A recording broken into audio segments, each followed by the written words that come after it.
تو ہم کتنے حقیر ہیں اور ہم اپنے اتنے زوم میں کیوں رہتے ہیں کہ ہم کو بہت توپ چیز ہے. بسم اللہ الرحمن الرحیم. اللہم صلی علی سیدنا و مولانا محمد وعلی آلہ واصحابہ وبارک وسلم. اللہ رب العالمین نے واضح طور پر سورہ ملک میں فرما دیا نا، خلق الموت والحیات لیبلوکم ایکم احسن عملا. موت اور زندگی کو اس لیے پیدا کیا تمہاری جانچ ہو کہ تم میں سے کس کے عمل اچھے.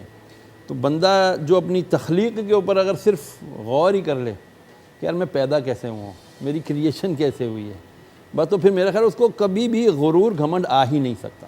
لیکن اس کو آتا ہے. کیوں؟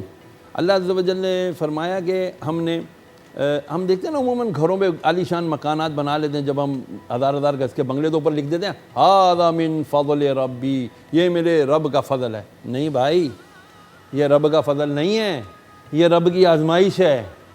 اس نے کہہ دیا قرآن مجید فرقان حمید میں کہ میں نے تمہیں اولاد، مال، صحت، زندگی، یہ جو جتنی چیزیں نعمتیں دی ہیں نا، یہ تو آزمائش ہے. وہ رتبہ دے کے آزماتا ہے اور رتبہ لے کے آزماتا ہے. وہ دے کے بھی وہ آزماتا پیسہ ہے. دے کے آزماتا ہے، وہ پیسہ لے کے آزماتا ہے. اب دیکھتا پھر وہ اس پہ ججمنٹ ہوتی ہے اس کی بندے کی کہ اس کو ملا ہے تو اس نے شکر ادا کیا، کیونکہ شکر پہ اس نے وعدہ کیا لئن شکرتم فلازیدنکم، تم میرا شکر ادا کرو میں تمہیں اور دوں گا. اور جب وہ لیتا ہے تو پھر کیا کہتا ہے ان اللہ مع الصابرین، کہ میں تو صبر کرنے والوں کے ساتھ ہوں.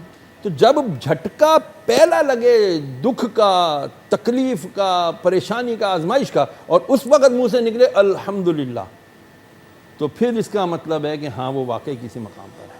نہیں تو آج کل تو ذرا سا کچھ بھی نہیں ہوتا ہمیں، لیکن اس کے باوجود رونا پیٹنا.